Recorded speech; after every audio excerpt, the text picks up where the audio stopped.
গ্রামারের একটি গুরুত্বপূর্ণ বিষয় হলো টেন্স।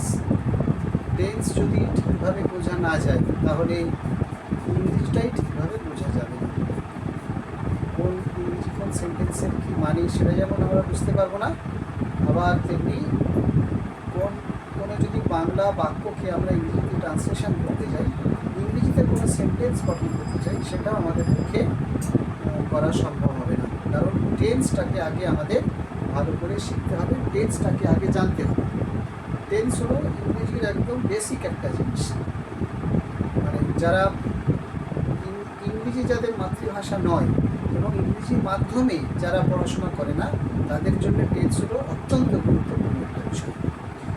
তো ইংলিশ গ্রামারের এটা বেস বলা যেতে পারে, এটাই স্তম্ভ।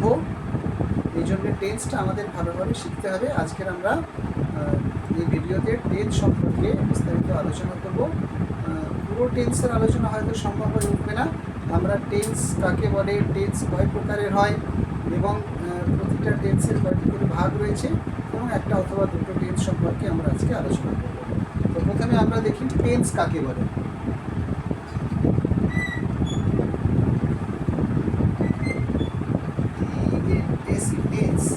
টেন্স কথার মানে হলো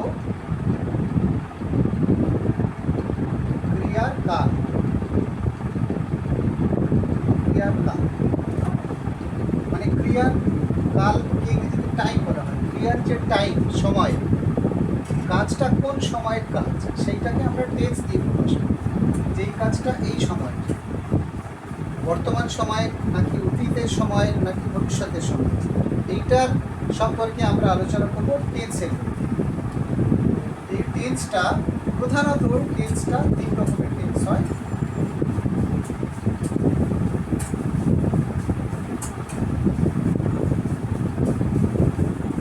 প্রেজেন্ট টেন্স,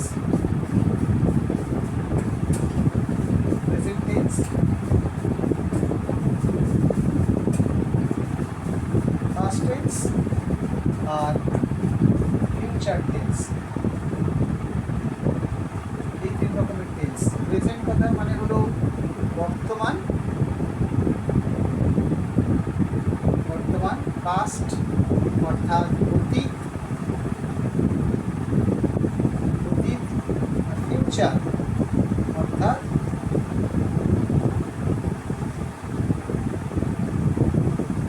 ভবিষ্যৎ। এই তিন রকমের টেন্স রয়েছে ইংরেজিতে।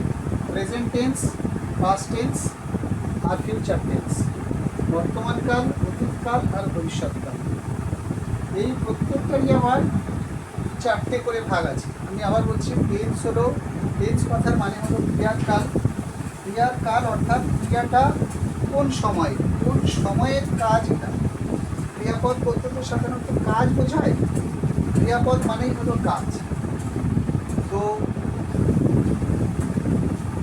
ক্রিয়াপদটা টেন্সের সম্পর্ক ক্রিয়াপদের সঙ্গে, মানে ভার্বের সঙ্গে। এই জন্য টেন্স মানে ক্রিয়ার কাল। টেন্সটা কিসের হয়? ভার্বের। টেন্সের আসল সম্পর্ক ভার্বের সঙ্গে। তো এখানে টেন্স অর্থাৎ ক্রিয়ার কাল মানে ভার্বটি কোন সময়, মানে ক্রিয়াপদটি কোন সময়, কাজটি কোন সময়, সেইটা আমাদেরকে বুঝতে হবে। দেখো একটুখানি বুঝি। যেমন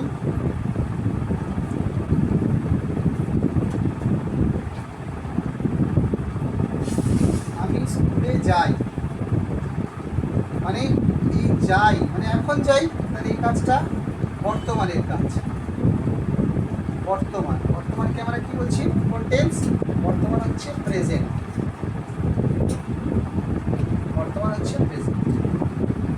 আচ্ছা, এরপর যদি আমরা লিখি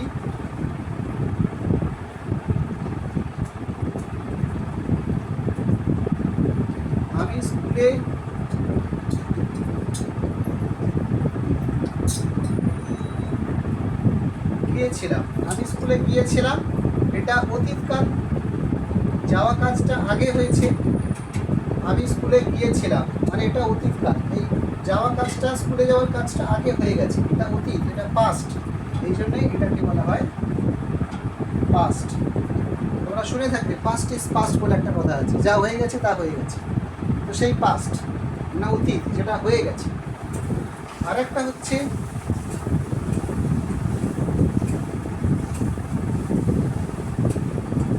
আমি স্কুলে যাব, আমি স্কুলে যাব। এখনো যাইনি, যাওয়ার কাজটা এখনো হয়নি, হবে। তো যেটা এখনো হয়নি কিন্তু পরে হবে, সেটা হলো ভবিষ্যৎ।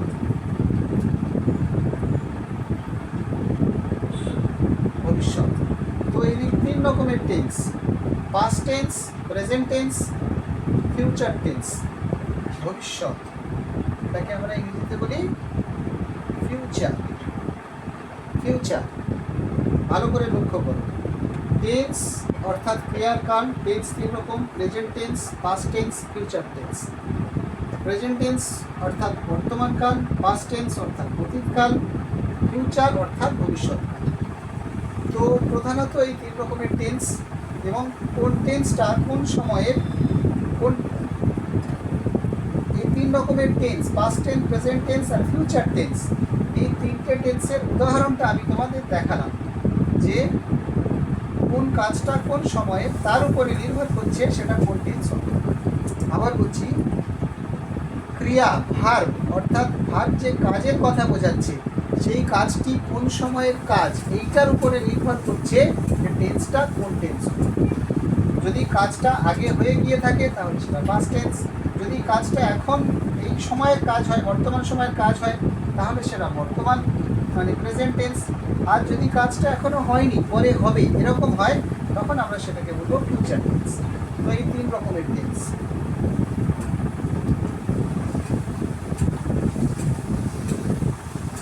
তাহলে আমরা কি দেখলাম? টেন্স, ইংরেজিতে টেন্স কথার অর্থ হলো ক্রিয়ার কাল, আর ইংরেজিতে টেন্স হলো প্রধানত 3 প্রকার: প্রেজেন্ট টেন্স, পাস্ট টেন্স আর ফিউচার টেন্স। বর্তমান কাল, অতীতকাল আর ভবিষ্যৎকাল। এইবারে এই প্রত্যেকটা টেন্সের আবার 4টি করে ভাগ আছে। যেমন প্রেজেন্ট টেন্স, প্রেজেন্ট টেন্সের 4টি ভাগ।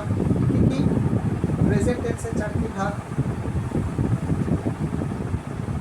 সবারই এই 4টি ভাগ রয়েছে সমস্ত টেন্সে। 1 নম্বরে হলো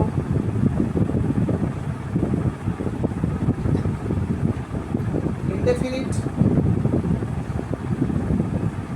আর একটা হলো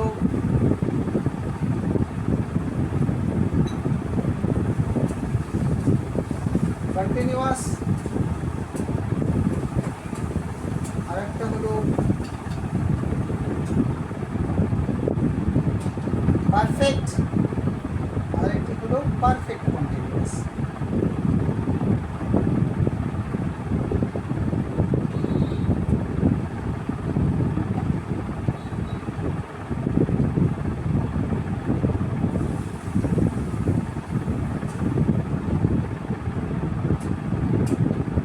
পারফেক্ট কন্টিনিউয়াস, এই 4 রকম। প্রেজেন্টেরও এই 4 রকম, পাস্টেরও এই 4 রকম, ফিউচারেরও এই 4 রকম। মানে টেন্সের 4টি ভাগ প্রত্যেকটা টেন্সের ক্ষেত্রে প্রযোজ্য। প্রেজেন্ট টেন্স এটাও এই 4 রকম, পাস্ট টেন্স এটাও এই 4 রকম, ফিউচার টেন্স এটাও এই 4 রকম। যদি প্রেজেন্ট হয় present indefinite, present continuous, present perfect, present perfect continuous. যদি পাস্ট টেন্স হয় past indefinite, past continuous, past perfect, past perfect continuous. যদি ফিউচার হয় future indefinite, future continuous, future perfect, future perfect continuous. তাহলে tense অর্থাৎ ক্রিয়ার কাল, অর্থাৎ ক্রিয়ার কাজটি কোন সময়ের কাজ সেইটা বোঝায়, সেটাকে আমরা টেন্স বলি। এই টেন্স 3 রকমের: present tense, past tense, future tense. আর এই প্রত্যেকটা টেন্সের আবার 4টি করে ভাগ আছে: ইনডেফিনিট, কন্টিনিউয়াস, পারফেক্ট আর পারফেক্ট কন্টিনিউয়াস। তাহলে প্রত্যেকটা টেন্সের 4টে করে যদি ভাগ হয়, আমরা মোট 12টা টেন্স পাবো। প্রেজেন্ট টেন্সের 4টে, পাস্ট টেন্সের 4টে, ফিউচার টেন্সের 4টে। তাহলে মোট 3 4 12টি টেন্স আমাদের শিখতে হবে। এই 12টি টেন্সের মধ্যে সবথেকে প্রথম আমরা যে টেন্সটা নিয়ে শিখবো সেটা হলো প্রেজেন্ট ইনডিফিনিট টেন্স। এই প্রেজেন্ট ইনডিফিনিট টেন্সটাকে আবার সিম্পল প্রেজেন্টও বলা হয়। Simple present.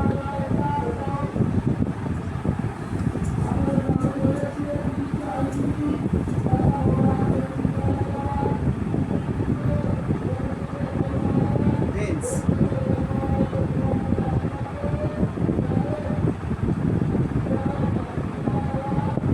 ক্রিয়ার কাল।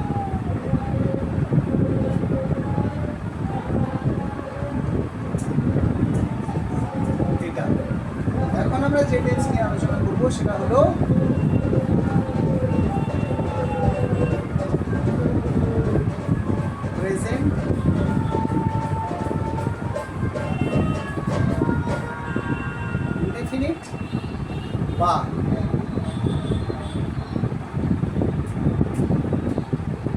Simple present tense.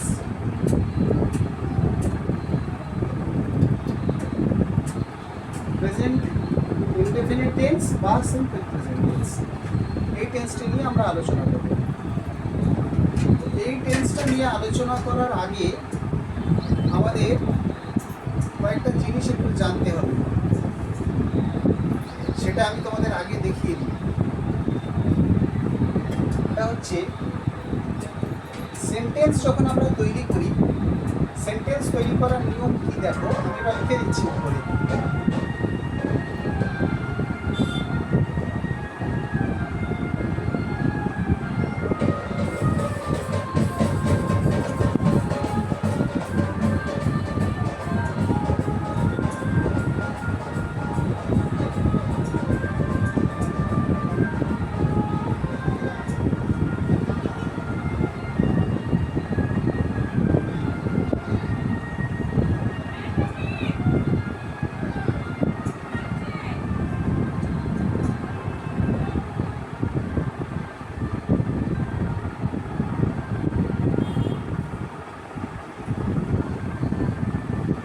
Present indefinite বা সিম্পল প্রেজেন্ট টেন্স, এটা নিয়ে এটা আজকের আমাদের আলোচ্য বিষয়। সিম্পল প্রেজেন্ট টেন্স বা প্রেজেন্ট ইনডিফিনিট। এখানে যেটা আমাদের একটু জেনে রাখতে হবে সেটা আমি তোমাদের দেখিয়ে দিই। এটা হচ্ছে সেন্টেন্স যখন আমরা তৈরি করব,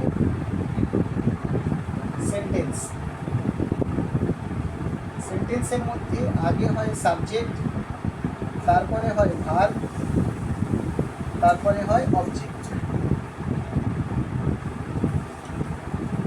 সাবজেক্ট, ভার্ব, অবজেক্ট। ইংরেজিতে সেন্টেন্স তৈরি করার জন্য সব থেকে আগে সাবজেক্ট লিখতে হবে, তারপর ভার্ব লিখতে হবে, তারপর অবজেক্ট লিখতে হবে।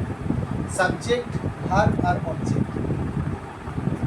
এখন ভার্বটার যে সময়, ক্রিয়ার কাল, সেটাকে আমরা টেন্স বলছি, কিন্তু ভার্ব এই সাবজেক্টের সঙ্গেও সম্পর্কিত আর অবজেক্টের সঙ্গেও সম্পর্কিত। কাজটা করেছি, কে করেছে, মানে সাবজেক্ট যে করে সেটাকে সাবজেক্ট করা হয়। আর কি কাজ করেছে, মানে সে যে কাজটা করেছে সেই কাজটা কিসের উপরে করা হয়েছে সেটাকে বলা হয় অবজেক্ট।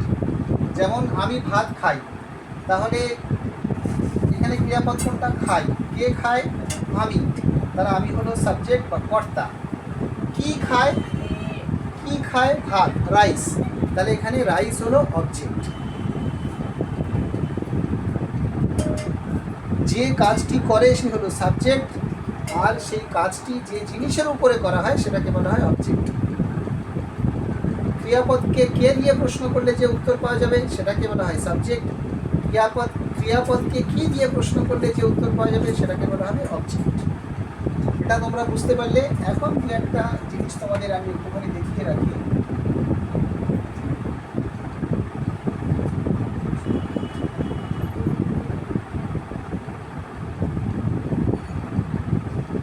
সাবজেক্টের পার্সন হয়, পার্সন মানে পুরুষ, কর্তার পুরুষ হয়। সাবজেক্টের পার্সন, পার্সন তিন রকমের, ফার্স্ট পার্সন, সেকেন্ড পার্সন আর থার্ড পার্সন। প্রথমে আমি তোমাদের ফার্স্ট পার্সনটা দেখি। First person,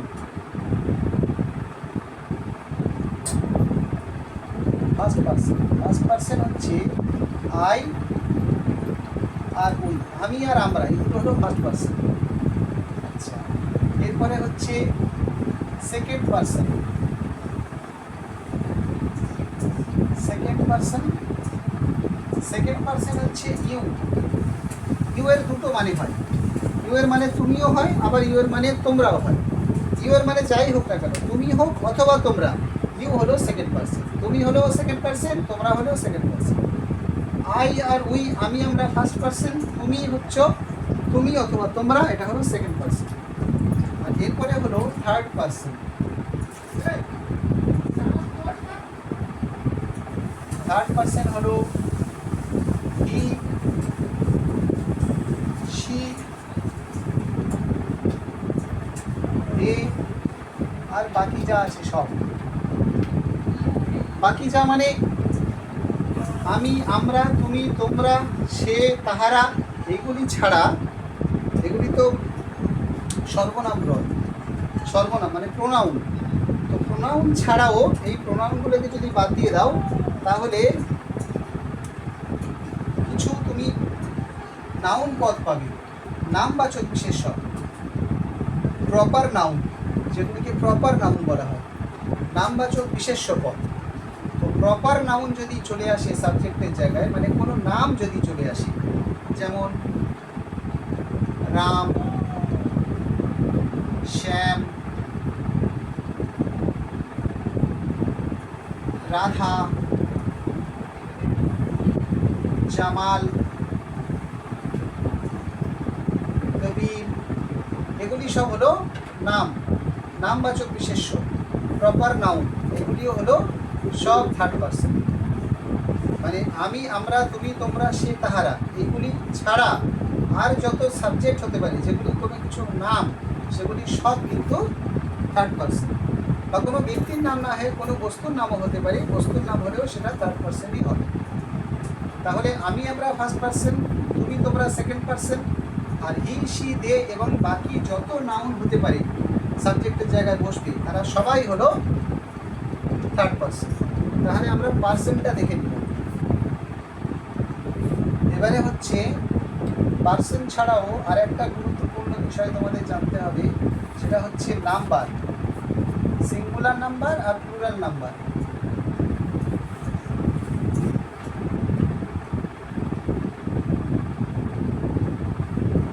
singular number, singular নাম্বারের মানে হলো এক বচন, আর প্লুরাল নাম্বার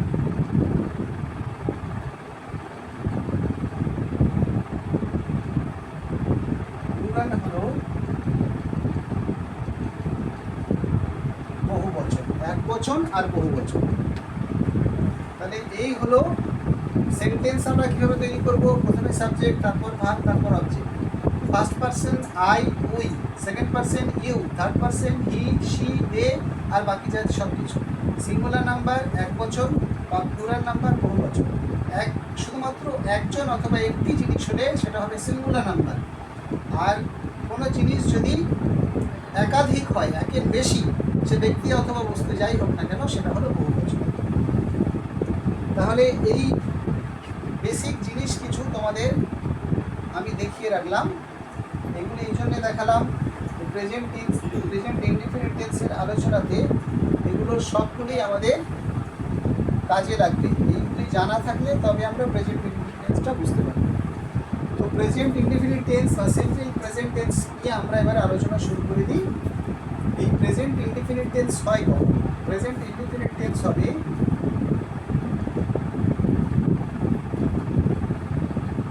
বর্তমানে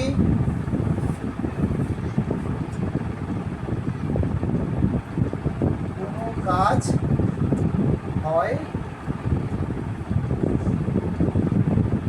বোঝালে, বর্তমানে কোনো কাজ হয় বোঝালে প্রেজেন্ট ইনডিফিনিট টেন্স হয়, মানে সিম্পল প্রেজেন্ট টেন্স হয়। সিম্পল প্রেজেন্ট টেন্স, এটাকে আমি বক্সের মধ্যে করে দিচ্ছি। দেখো এই বক্সের মধ্যে প্রত্যেকটা জিনিস আমি যেগুলো লিখলাম সেগুলো গুরুত্বপূর্ণ, সেই জন্য লিখেছি।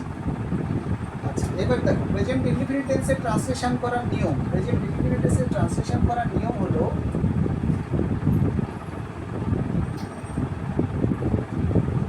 নিয়মটা তোমাদের লিখিয়ে দিচ্ছি। সাবজেক্ট,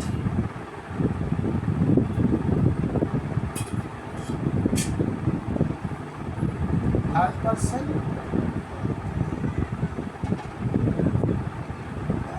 এবং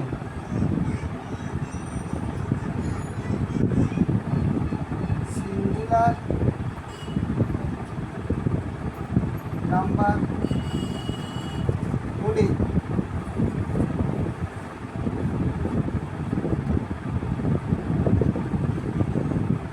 ভার্বের সঙ্গে এস, এস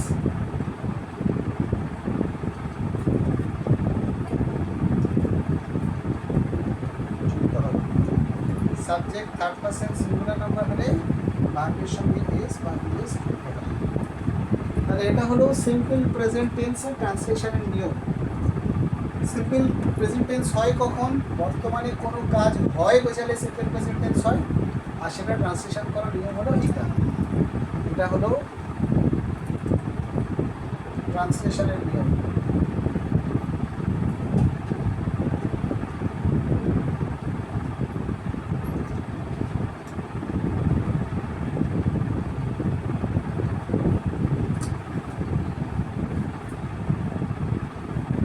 এটা কি? এটা হলো, লক্ষ্য করো আমি কোথাও সিম্পল প্রেজেন্ট টেন্স লিখছি, আবার কোথাও প্রেজেন্ট ইনডিফিনিট টেন্স লিখছি, দুটো একই জিনিস।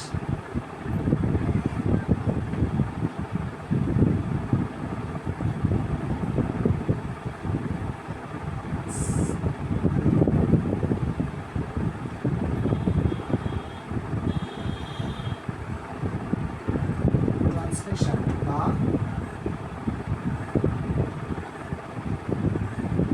সেন্টেন্স গঠন করার নিয়ম।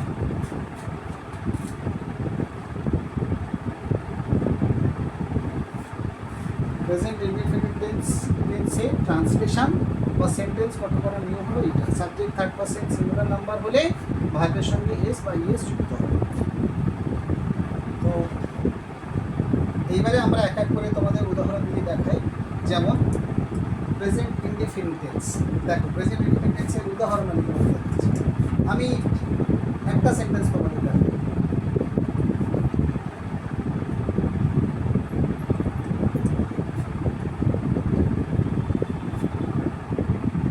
আমি ভাত খাই,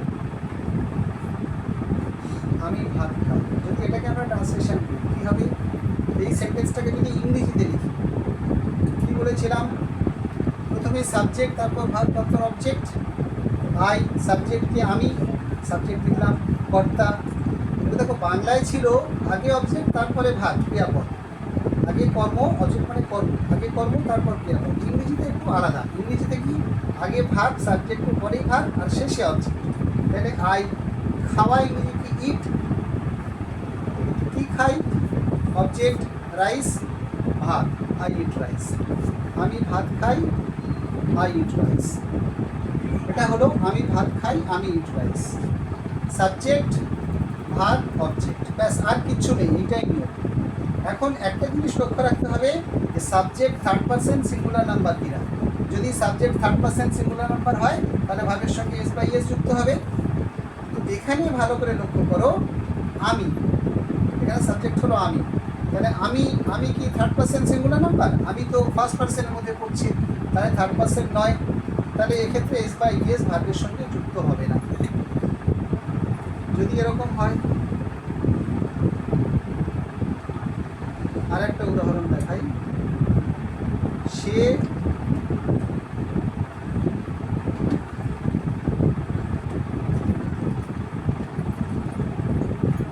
বাজারে যায়, সে বাজারে যায়। সে হি সাবজেক্ট, সাবজেক্টের পরে কি আসবে? ভার্ব। যাওয়া ইংরেজি কি? গো, গো কোথায় যায়? না বাজারে, টু মার্কেট। ওর পরে একটা টু বসে, টু একটা প্রিপোজিশন, ওর পরে টু বসাতে হবে। তাহলে হি গো টু মার্কেট। কিন্তু ভালো করে দেখো এখানে এটা হলো কি থার্ড পারসন, আর হি মানে কোনো একজনই। সে এটা তো একাধিক ব্যক্তি হয় না, একজনই হয়। তাহলে হি এটা থার্ড পারসনের মধ্যেও পড়ছে, আবার সিঙ্গুলার নাম্বারের মধ্যেও পড়ছে, সিঙ্গুলার নাম্বার। তাহলে থার্ড পারসন এবং সিঙ্গুলার নাম্বার এই যে শর্ত ছিল, এটা হলেই subject third person singular number হলেই ভার্বের সঙ্গে এস বাই ইএস যোগ হবে। এখানে গো ছিল, গোর সঙ্গে ইএস যোগ হয়ে গেল। হি গোস টু মার্কেট। সে বাজারে যায়, হি গোস টু মার্কেট। আবার দেখো যদি এরকম হয়, তারা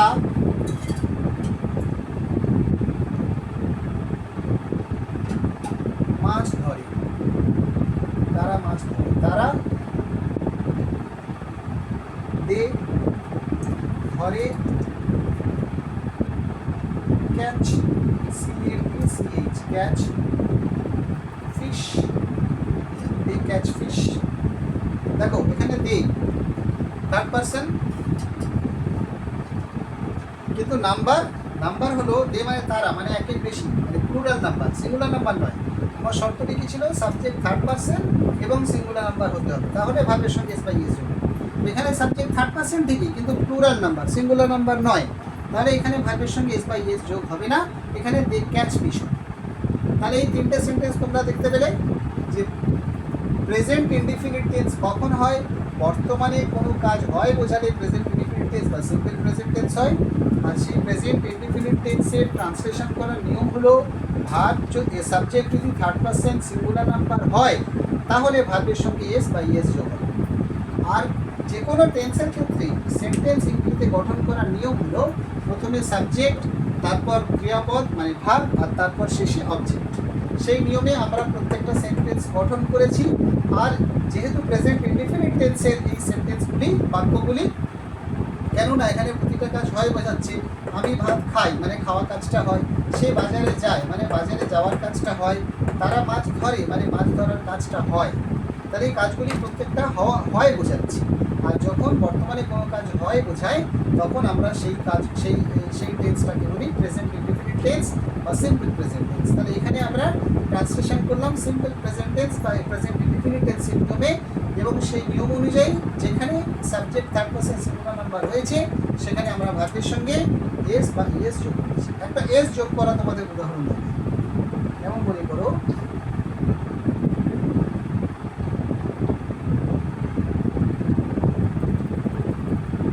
রাধা জল আনে, রাধা জল আনে। এই রাধা জল আনে এটাকে আমরা ট্রান্সলেশন করতে পাবো রাধা আনা ইংরেজি হলো ব্রিং,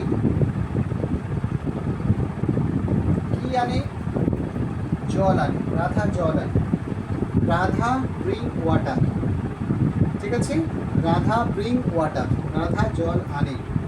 তাহলে এখানে আমরা রাধা জল আনে, এখানে রাধা এটা হলো একটা নাম বোঝাচ্ছি। তাহলে নাম বোঝালে কি বলেছিলাম যে I, we, you, he, she এগুলো বাদ দিলে বাকি যত নাউন হয়, যে নাউনগুলি সব সাবজেক্টের ঘরে বসে, সাবজেক্টের জায়গায় বসে, সেগুলি সব থার্ড পারসন।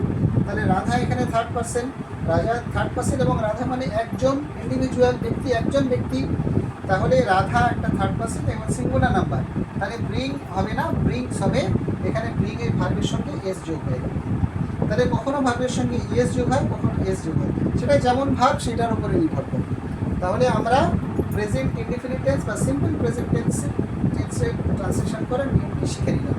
এইভাবে কোনো কাজ হয় বোঝালে প্রেজেন্ট ইনডিফিনিট টেন্স হয়। এবং একটা কমন নিয়ম, এটা সমস্ত টেন্সের ক্ষেত্রে এই নিয়ম প্রযোজ্য। প্রথমে সাবজেক্ট, তারপর ভার্ব, তারপর অবজেক্ট। এখানে আমরা প্রত্যেকটা তাই লিখেছি subject verb object, subject verb object, subject verb object, subject verb object. এবং যেহেতু প্রেজেন্ট ইনডিফিনিট টেন্স তাই এই টেন্সের একটি নিয়ম আছে। নিয়মটি কি? যে subject third person singular number হলে ভার্বের সঙ্গে এস বা এস যুক্ত হবে। এখানে হয়েছে যেখানে subject third person singular number সেখানে ভার্বের সঙ্গে এস অথবা এস যুক্ত হচ্ছে। এটা হলো তোমাদের প্রেজেন্ট ইনডিফিনিট টেন্সের ট্রান্সলেশন করার নিয়ম বা প্রেজেন্ট ইনডিফিনিট টেন্সে ইংরেজিতে কোনো সেন্টেন্স গঠন করার নিয়ম। এইবারে আমি তোমাদের দেখাই এছাড়াও কিছু ক্ষেত্রে প্রেজেন্ট ইনডিফিনিট টেন্স আমরা ব্যবহার করি। যেমন যদি চিরসত্য বোঝায়, ইউনিভার্সাল ট্রুথ, চিরসত্য বা এটা তো কোনো কাজ হয় বোঝালে প্রেজেন্ট ইনডিফিনিট টেন্স হবে। ঠিক এমনি করে যদি চিরসত্য বা ইউনিভার্সাল ট্রুথ হয়, ইউনিভার্সাল ট্রুথের ক্ষেত্রেও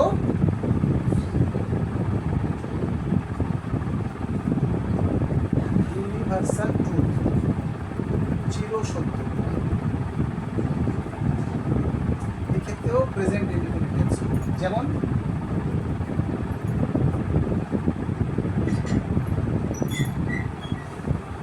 পৃথিবী সূর্যের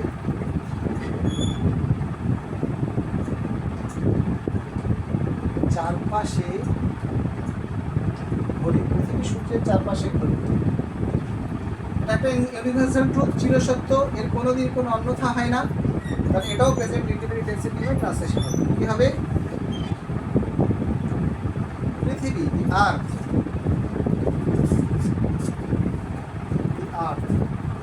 হরিণ, ওরা ইংরেজি হলো মুভ রাউন্ড, মুভ রাউন্ড। দেশের চারপাশে, সূর্যের চারপাশে।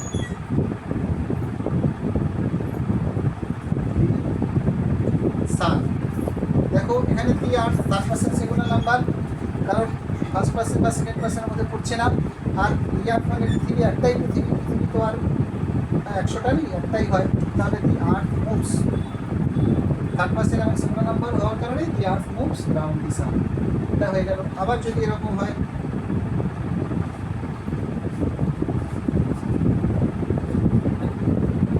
সূর্য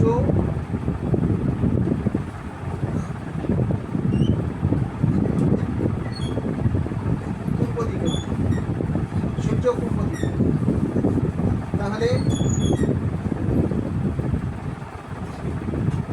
সান, সূর্য ওঠা, রাইজ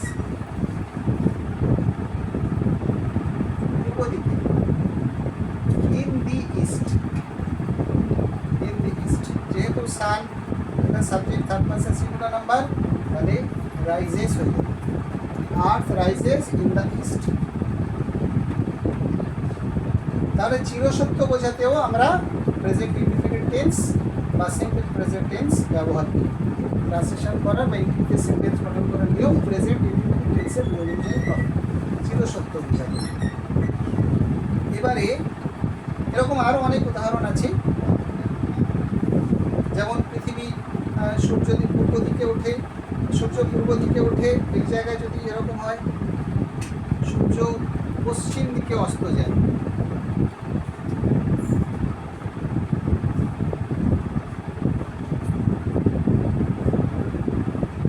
সূর্য পশ্চিম দিকে অস্ত যায়, তাহলে এটা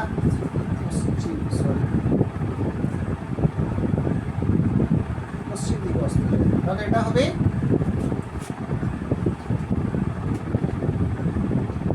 সান, অস্ত যায় ইংরেজি হলো set, the sun set in the west, পশ্চিম দিকে, ইন দ্য ওয়েস্ট। এখানে সেট না হয় সেটস হবে, কেন? Subject third person singular number, the sun, সূর্য, একটাই সূর্য, থার্ড পার্সন এবং সিঙ্গুলার নাম্বার। তাহলে এই দুটো আমরা দেখলাম যে প্রেজেন্ট ইনডিফিনিট টেন্স বা সিম্পল প্রেজেন্ট টেন্সের ট্রান্সলেশনের নিয়ম আমরা এটা দেখলাম। আচ্ছা, এটা ছাড়াও আরেকটি একটা গুরুত্বপূর্ণ জিনিস তোমাদের দেখাই প্রেজেন্ট ইনডিফিনিট টেন্সে, যেটা নিয়ে ছাত্রছাত্রীরা একটু দ্বিধাগ্রস্ত থাকে, কনফিউজ থাকে, বিভ্রান্ত থাকে, যেটা আবার কীরকম, এই জিনিসটা তোমাদেরকে আমি বোঝাবো। তো এটা মোটামুটি তোমরা বুঝে নিলে যে দুটি ক্ষেত্রে, ইউনিভার্সাল ট্রুথের ক্ষেত্রেও হয় আর কোনো কাজ হয় বোঝানোও হয়। এটা ছাড়া আরও দুটো নিয়ম রয়েছে, এটা আমি তোমাদের পরবর্তী কোনো সময় সেটা তোমাদের শেখাবো। এটা আপাতত এই পর্যন্তই থাকবে।